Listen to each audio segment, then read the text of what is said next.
What is up, my Welsh sisters? I had this moment this week that I had a gigantic realization. Was I in therapy? Sure. But still, the realization came to me nonetheless. I realized that I thought that if I was not being fake, that automatically meant that I was being genuine. And that could not be farther from the truth. I also realized that the opposite is true, that just because I feel uncomfortable showing up as this new version of myself, that doesn't mean that I'm pretending to be somebody that I'm not. Sometimes the most genuine thing that we can do is get really connected with the authentic version of ourselves, not the palatable, likable version that we've now convinced ourselves that that's who we are, but the actual, genuine, true, raw person that is inside of you, that probably lives inside of your head in some fantasy land, and have the courage to get to know who that is, like within yourself, figuring out who that person is and how she shows up, and then having the courage to be able to show that version of you off and show up in the world as that person. Today, we're talking about how we confuse safety for authenticity, why showing up as the authentic version of ourselves often feels unnatural and uncomfortable, and how to start finally showing up as yourself, even if it feels fucking terrifying. Before we get any further, please rate and review the show. I would love to hear your feedback, whether that be constructive or positive. I want to know what you guys like, what you want to hear more of. It really helps the show and it helps get the word out about the show so we can connect with more of our Welsh besties. And of course, make sure to subscribe so you get more Welsh content on your feed. Last weekend, I went out on the coattails of last week's episode talking about being too much. And that's a topic that I've been really aware of recently. It's something that first came up in therapy, and then we were talking about it because I just realized how relevant it is in my life. And so this was the first night that I was going out aware that I might be hiding by not showing my personality like I had been for the last several hangouts for the last like 5 or so months. I would go out and I would just be quiet. And I thought that because I didn't have anything to say, that that was me being genuine. I didn't have to fill the space with my voice. And really, I'm realizing as I'm learning about all of this, like underlying stuff about being too much, that it's actually a trauma response.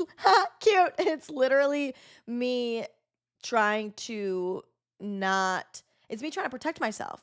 I know that it's safer to just do the bare minimum and show the bare minimum. And if I unleashed my whole personality and I gave my opinions and I was loud and I, created disruption, that I'm creating more opportunity for rejection. I'm creating more opportunity for people to have an opinion of me. I'm creating more opportunity to be perceived. And so having been rejected recently really badly and also just have this buildup of all of these times over my life that I've been told that I'm too much, I feel like it's shut down more and more and more. And I feel safer, not doing anything and showing up in those ways. So when I went out last weekend, I'm thinking about all of this and thinking about how I've got to make a change. I've got to show up differently so that I can start showing up more in alignment with who I am, and knowing that that might not feel comfortable. So I am pulling myself out of my comfort zone, and I had a great night. Like, other than the fact that that's the night my phone got stolen, and so the night didn't end awesome, but before that, I really was having a really awesome time. So the night starts at my friend's house. I am with a couple of my closer friends. We're getting ready. We're, yapping it up, talking, whatever. And then people start to filter into her apartment to hang out. And as people start to filter in, I can feel my wall going up more and more. I'm noticing my internal experience. Like, the more unknown people that come, the more I feel that anxiety creep in. Now, when I was with my close friends, it's not like this isn't present for me. So I was paying attention to it there as well. It just wasn't as intense as I was exposed to more and more people. So I am trying to make a conscious effort to speak up more. I'm making a conscious effort to just spitball, to say what comes to my mind, to interact more. And then, as you know, like I said, people are showing up. We start playing this drinking game, and it's a game called Canceled. So you're saying things that are it's kind of like Cards Against Humanity, but you don't like put down cards. It's crazy, like how on brand this was, or like how like meant to be this was, that the game is literally like you have to share your own ideas that you come up with in your mind that are kind of outlandish, and whichever wild ass answer the person who has that card thinks is the best, that's who wins that round. And so it was like a really good exercise for exactly what I'm talking about that I'm trying to do. So, and I felt that anxiety. Like I felt like I didn't and again, like here's the weirdest part about this is I would think that I would have an answer and I just felt too afraid to say it. It is so deep rooted in me at this point that I don't even have the capacity to come up with those things in front of people anymore. Like I can't even be wild and outlandish in front of people anymore. So I felt myself kind of floundering and like really trying to scrape shit up from like the bowels of my extrovertedness that I used to have, and try to, get more into that again. So then as the night progresses, and absolutely alcohol plays a factor in this, but as the night progresses, I am getting more and more comfortable in showing up a little bit more. I'm talking, I'm starting conversations, I'm holding conversations, I'm talking to people that I'm not super close to. So I, have a little bit more, it takes a little bit more gumption to have those conversations. Is gumption the right word? I don't even know what that means, but it just sounded right in that scenario. Anyway, then we are supposed to go to the bars. So we're in the Uber on the way to the bars, and I'm with some of my close friends, other people I don't really know. So one of the guys that we were with that I hadn't met before, I'm talking, I'm laughing, I'm, commenting on things. I'm like fully in the swing of just being my extroverted self. And the guy, literally, guys, I'm going to like lose my mind. The guy in the Uber with me literally says to me, "Do you have to yell at absolutely everything?" I was like, shut the fuck up. Thank you for that, because you're like, I literally, like when he said it, I literally couldn't help but laugh because I was like, get out. Like, this is crazy that, like, this is the shit I'm talking about. And it's this small little stuff. And so, what did I say? I said, hell yeah, I do. And I just kept on pushing and it was fine. So, we get to the bar, we walk up. I'm trying to be a little bit more mindful of taking up space. I don't have to crunch into this tiny little corner to let people through, and that I shouldn't be in this walkway and all this stuff. I'm just going to exist. I'm just standing there. I'm just showing up. The music is good. I'm dancing. I'm like full blown dancing, like jumping in circles, scream singing, being like fully invested in having a good time. As we're like on the dance floor, I'm again taking up space, knowing I can be there. Don't feel like I have to be like awkward and like dance like a weirdo. Like I can just like fully, like I loved the music and I can show that and invest in that. So as the night continues on, the same fucking Uber guy says to me twice. The first time he tells me that I'm scary. He's like, "You're really scary," and kind of was implying like what man would approach me. And I was like, okay, like that's annoying. And like obviously like that kind of like hit me where it hurts a little bit, hit my wound a little bit. I wasn't like upset about it, but I was just kind of like, God damn it, is that my problem? Like, what's wrong with me? That's my problem. And then he said it again later that I was scary. And so when he said it that time, I was like, what are you talking about? Like, what am I doing that makes me scary? Like, give me some feedback here. And he literally was like, oh, not scary in a bad way, like scary in a good way, like scary in a way that it's going to take a really confident man to be with you, to approach you. And I still feel like that was him saying that, he wasn't a confident man, but that's besides the point. I was like, "Oh, okay." And I recognized that. I've been told that probably since around my senior year of college. I've had guys say that to me because I would be concerned about why I wasn't being approached by a bunch of men. And I'm always told by guys and girls that it's because I give off this vibe. I think like before when I was more insecure, I gave a lot more unapproachable vibe. And as I've gained confidence, it's not that I'm unapproachable, it's just that I don't need you to approach me. Like, I can exist and have fun, and I'm happy hanging out with my girlfriends, that I don't need anybody's attention. And so I think that creates this dynamic for a lot of insecure men that, they're not interested in that. It's gonna be a little bit more of a challenge. It's not so, like, easy.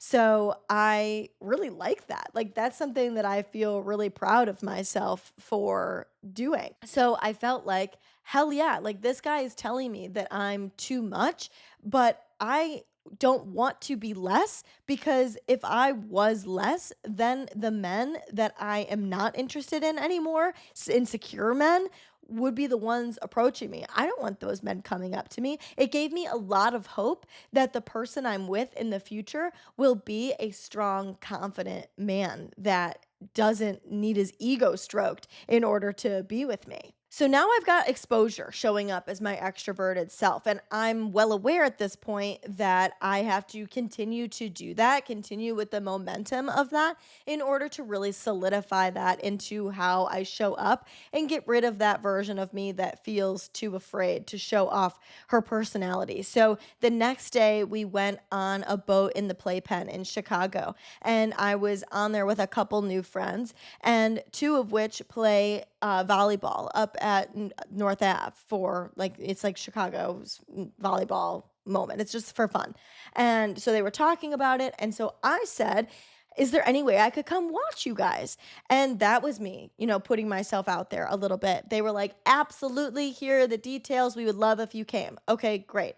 Tuesday rolls around when the game comes, and I feel overwhelming anxiety when I am sitting here during the day. I mean, okay, that sounds a little dramatic. It wasn't overwhelming anxiety, but I was kind of like, it was more showing up in the sense of like, do I really feel like doing that? It would be more comfortable for me. I would feel like happier if I just stayed inside and stayed on my couch and watched the valley all night, like I do, a lot of nights. And so, it wasn't, you know what? I'm going to retract what I said about the overwhelming anxiety altogether, because I really want to emphasize how it doesn't always look like that. It doesn't always look like nerves. It's showing up in these sneakier ways that I'm telling myself, nah, I don't really feel like doing that. I would feel happier doing, this instead, this more comfortable thing, this more in my comfort zone thing instead. And so it's crazy how, like, I can convince myself that that is what I truly want, and that I'm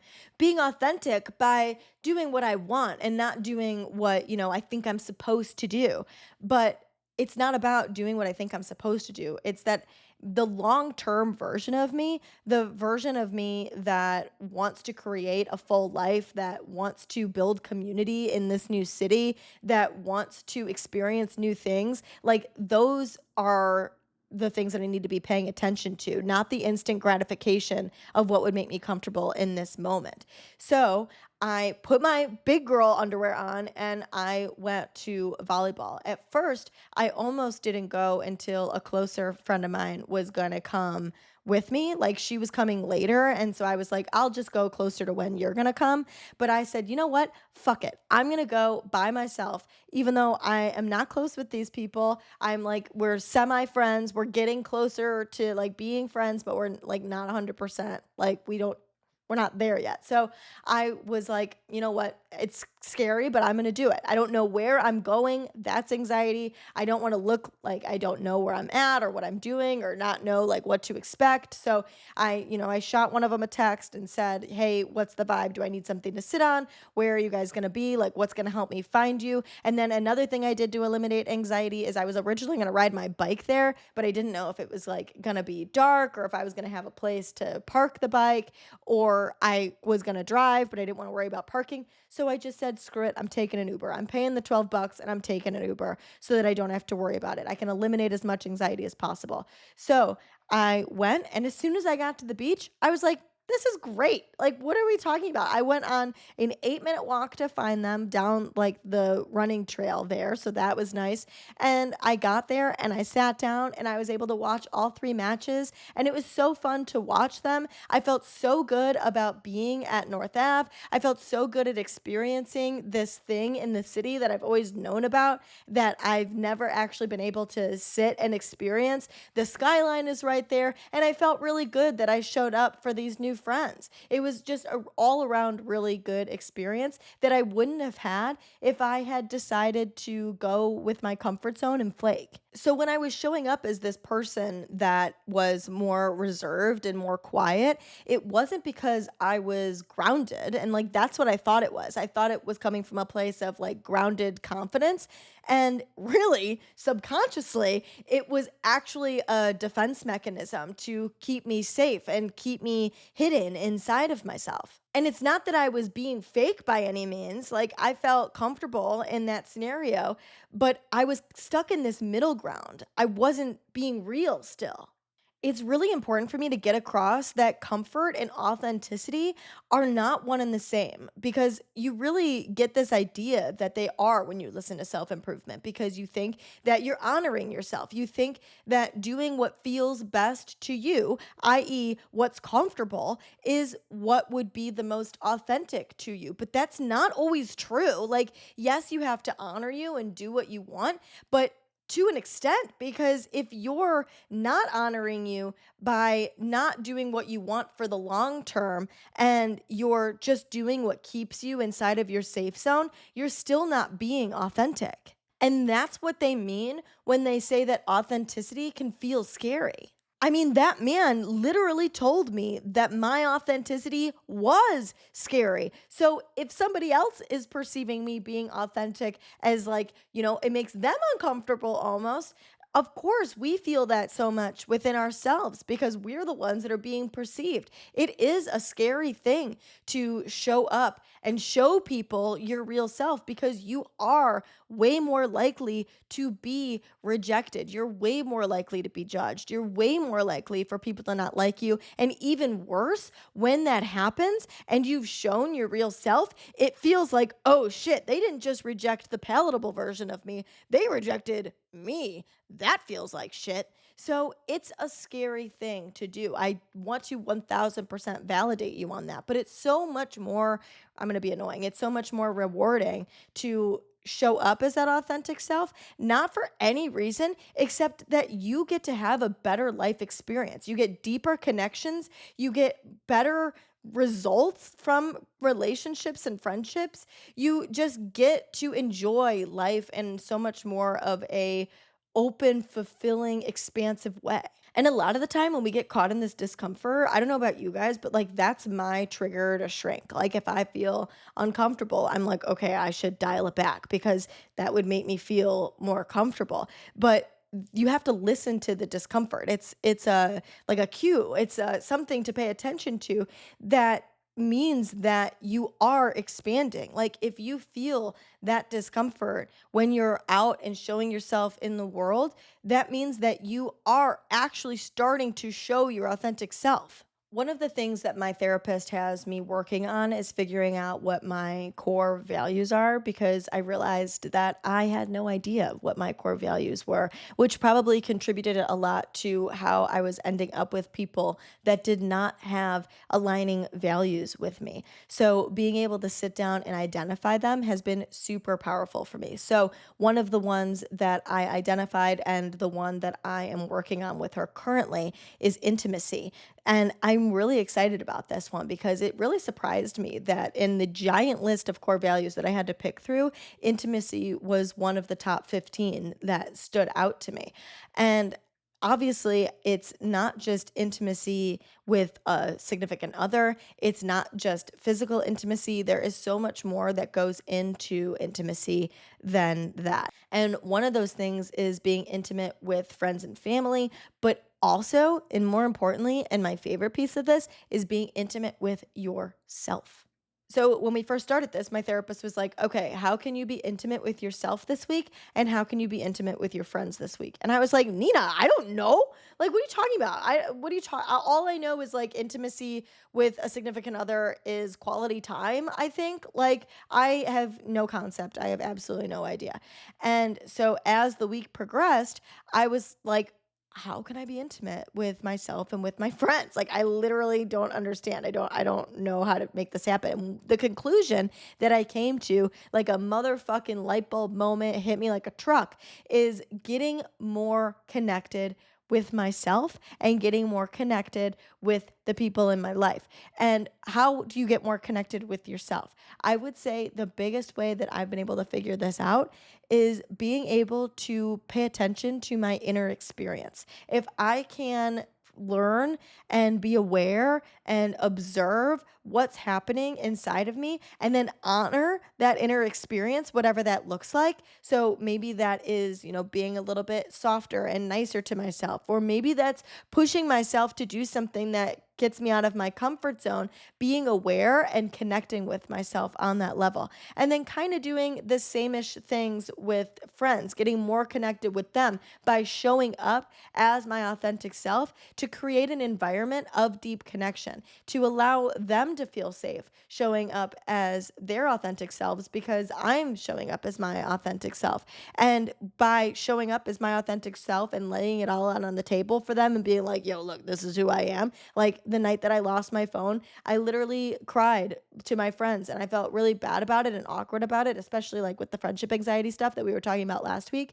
But I felt really good about doing it afterwards, and I honestly feel closer to them now that that happened. So it's really an opportunity to build these connections with people when we just get a little braver and get more vulnerable and show who we are instead of this curated version of ourselves. Like, how much more fun is it to trauma dump with your friends than to have like surface level conversation? Than to sit there and be like, oh, yeah, like that's so great. How good for you, girly. That's great. Oh, I love that. But when you're literally like, yeah, and so then I took him back after he did X, Y, and Z. And yeah, I think that it has to do with my core wound of like, that is so much more of a intimate, deep connected relationship. You're not going to always feel grounded when you're being authentic. And I had this misconception that I would, like that if I could gain more confidence, that I would be able to just authentically be me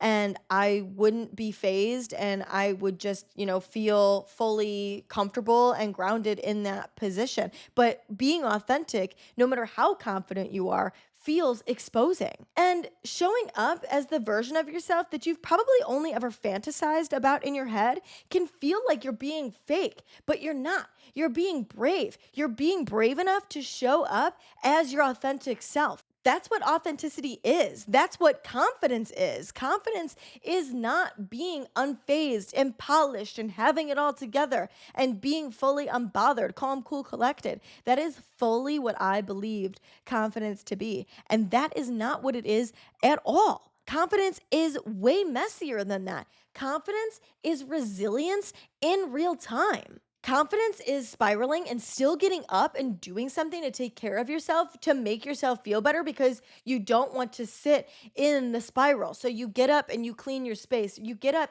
and you take a shower. You go get a glass of water. Confidence is crying in front of other people because hiding it would be more damaging to you than just being real and telling people how you feel. It's believing deeply that your pain has purpose and that you actually utilize it as fuel to transform and grow yourself. It's letting mess exist without letting it define you. It's feeling awkward and showing up anyways. It's showing up on the days that you feel insecure because you know that you want to be authentic to yourself and you want to have a good life and you want to be the version of you that you fantasize about in your head. Confidence is not about being unfazed. God, I wish somebody had said that to me. For so long, I spent so much time trying to reach this level of unbothered. You are allowed to be bothered. That is not what confidence is. Confidence is being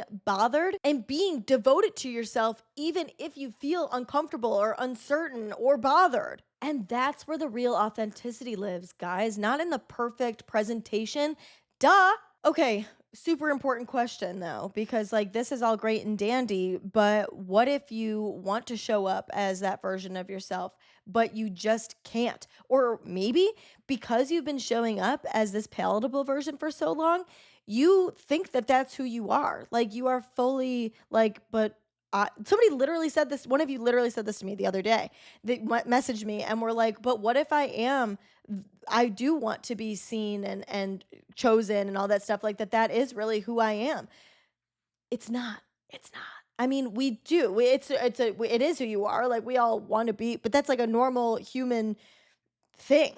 We want to belong. That's a natural human biological need to belong in places, because if you're not with the tribe, if you're singled out by yourself, you're more at risk for being killed or for starving or whatever. It's like a literal caveman brain thing.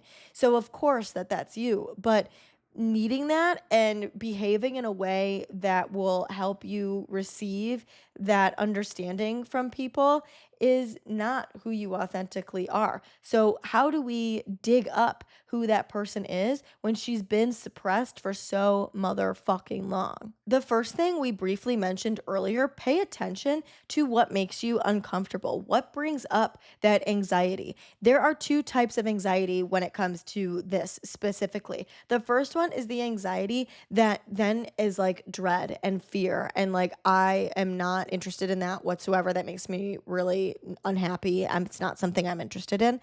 And then there's the kind of anxiety that there's even just a minuscule piece of you that has a little bit of excitement. If anything makes you feel a little bit excited, but you're scared, that's a sign that you are leaning more into your authentic self, that is a pathway to your authentic self and being able to show up as that more and more and more. So that would be the next thing. Pay attention to those things and then start to build on them. This is going to take practice. Because you logically understand this, it's going to really seem like you can just start to show up as that person, because you know logically that you are the kind of person that likes to make jokes in public, but you stopped making jokes because a lot of people didn't laugh at them. So you suppress that, but you know inside that that's really something that you like to do. You are not going to just suddenly become the jokester of the group and start like dropping these bombs and being the funniest person in the world, okay? It's not going to happen.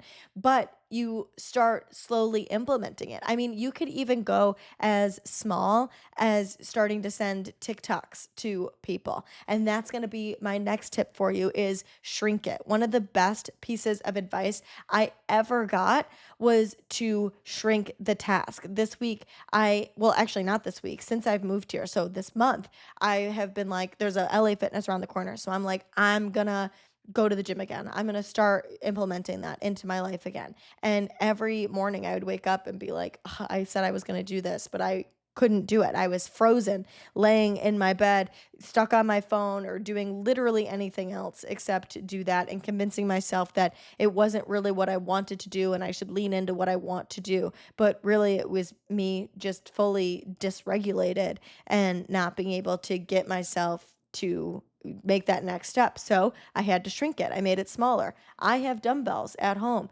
for me to work out at home. So I said, if I'm not going to go to the gym, since I've obviously thought about this every single day and haven't made it happen, I'm going to go to the gym at home. I'm going to do a workout at home. And I pulled up some of my favorite fitness videos. Shout out HasFit. I love them. They're incredible. And I got my dumbbells and I can strength train right in my living room. I can have the same effect right in my living room because I have quality dumbbells that allow me to have a good workout, and the same that I would have at the gym minus any barbell work that I would do. But really, I can have pretty much the same effect of a workout here at home because I have the weight that I need. So I was able to shrink it into something that is a little bit more accessible possible for me. But we can do this in any capacity. Next, I would say don't wait for it to feel natural. It's gonna feel uncomfortable. And by doing it through repetition, it will start to feel more natural. You can't expect it to feel natural at first. It is you still being authentic. That doesn't mean that you're being fake because it doesn't feel natural. It means that you're just not used to it yet. So expose yourself to it, teach yourself that you're going to be okay, and then it'll feel natural for you eventually. And lastly, focus on safety and caring for your inner experience and not motivation. Like we get on this train that we feel like we have to feel motivated and this surge of energy in order to make a move, that we have to be in the right environment. We have to be around the right people in order to feel the motivation to show up authentically or to do a certain thing. That's not what you need to be waiting for because that's not gonna last. It's not reliable. It's not sustainable. If you focus on making yourself safe by paying attention to your inner experience and caring and honoring your inner experience and what your long term goals are, because your inner experience might feel uncomfortable, but paying attention to that and noticing that to be what is showing you it to be your authentic self and leaning into that further is going to carry you a long way. Knowing that you can keep yourself safe, building self trust with exposure therapy by exposing yourself to it and knowing that you are capable of handling whatever response or reaction comes from the way that you show up. But that's what makes it so scary because if you just stay palatable, you're not exposing yourself to anything. You can predict what's going to happen. You know that nothing outlandish is going to happen because you're following the social grooves of how everybody knows how to behave. And when you step outside of that, people might be like, whoa, whoa, what are you doing? Like, that's not fitting into the social whatever. But you're not doing anything crazy. I promise you, you are so much better in real life than you are picturing inside of your head. You are okay. You are a good person doing good things that wants to have a full life experience. And you get to have that. I could sit here and be like, you only live once. This is just your one life. Who cares? You die anyways. Like, it's not going to matter. And like, that is great. And that definitely helps motivate me sometimes, but it doesn't make me feel safe. And what makes me feel safe is getting to a space that I know that I can trust myself to handle any situation. To validate you, it's probably like really overwhelming to think that the palatable version of you that you've been showing up as, like probably like close to your entire life, isn't actually the real you. So be nice to yourself because you've got like a lot of time to like start to implement this new authentic version of you. And thank God that you've experienced all that because you needed that in order to survive. And now you're going to be able to fall back on those tactics when you need to in order to keep yourself safe. But we can start implementing this authentic version of us so that we can just really take life and our life experience to the next level. Because now you're an adult with their own free will that can show up however they want. They don't have to survive anymore. You're not stuck going to class with Susie anymore that makes you feel like shit. Or you're not trapped in that relationship with a loser anymore that makes you suppress who you are in order to fit into their little box of egotistical bullshit. Like, you have free will to do whatever you want and be whoever you want. And you know that you can be on your own and you'll be okay. And that the people that are more in alignment with you are who will show up in your life. And the people that aren't meant for you will repel from your life. And that might suck at first, but it's all going to be for the better because fuck being around people that don't allow you to be your authentic self. And the more that you implement this, the more that you will just really enjoy who you are and be proud of who you are and enjoy how you feel. Because I feel like that's another really big thing is that like we can check all this stuff off of a list that would qualify us for being a certain type of person or for having a certain type of life. But if you don't actually like feel like that person, you don't actually feel like you're living that life, it's like it doesn't really matter. So this is what's going to help us actually feel like we're having that experience and feel like that person. We're almost to the end, but we're not done yet because we still have our question of the week. Okay, this week It says, "Hi, Sarah. Hi.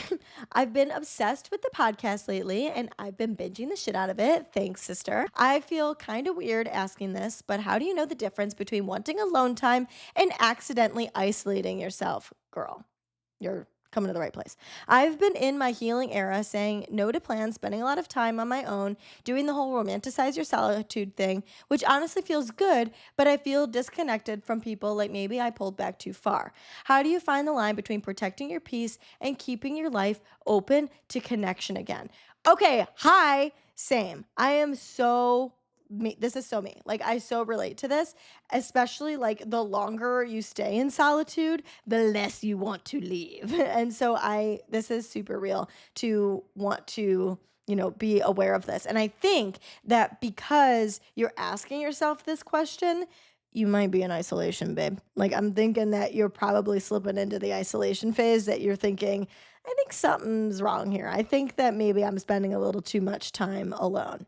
I did look up the difference between solitude and isolation for you, and also because like I was pretty curious. So what it really seems to be is that solitude is more nourishing. It makes you feel more grounded, more in touch with yourself, more connected to your own experience, where isolation seems to come from a place of fear and anxiety or shame. I wrote down, it's not that I want to be alone, it's I don't want to be seen or deal with people or accidentally self-abandon or have to overfunction. Cause like that's fully my experience. Like I think that's something I talk about in therapy, that I feel like I love being alone so much that it's fully because I don't have to show up in this like way that I feel like I'm over functioning or I'm trying too hard or I have to be perceived right or say the right things or do the right things. Like it's exhausting. So being able to be alone, kind of like takes that away, which I enjoy, obviously. But that doesn't you have to have connection.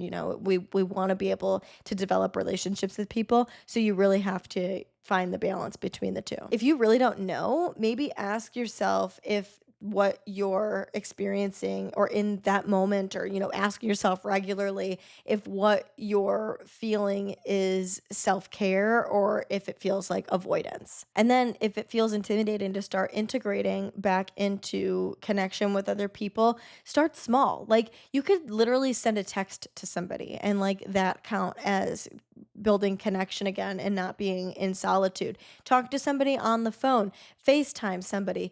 Maybe when you actually go out in life and try to make plans with someone, you do things that have like a shorter amount of time, like going to dinner, going to dinner with wait staff so that there's a clear end to that experience and then leaving afterwards. Or maybe you make plans to go eat, and if you feel like it's possible, the hangout could continue after that, saying like, hey, I'm available for lunch at this time. I've got a doctor's appointment afterwards, but I totally have time to go to lunch. That way you kind of have an out if you really want to. And if you really were having a good time, you could be like, fuck that doctor's appointment, I'm not going, I'll reschedule it. And you could keep hanging out if you really wanted, but you have the opportunity.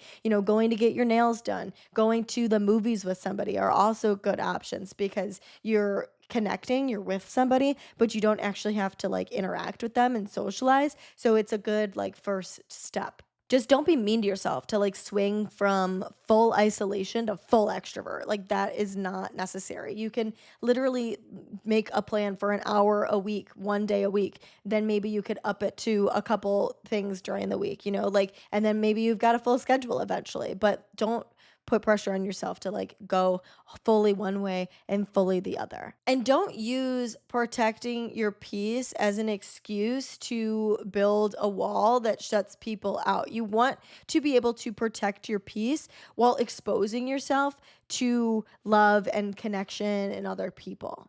Okay, guys, that's it. Tell me what resonated with you. If you want to submit your own question of the week, I would love to hear from you. Hit me up on my TikTok or on my Instagram at Wellish Podcast, or you can message me directly on my personal at sarah.rittendale. I love you a million times. I miss you already. I will talk to you on Monday. Bye.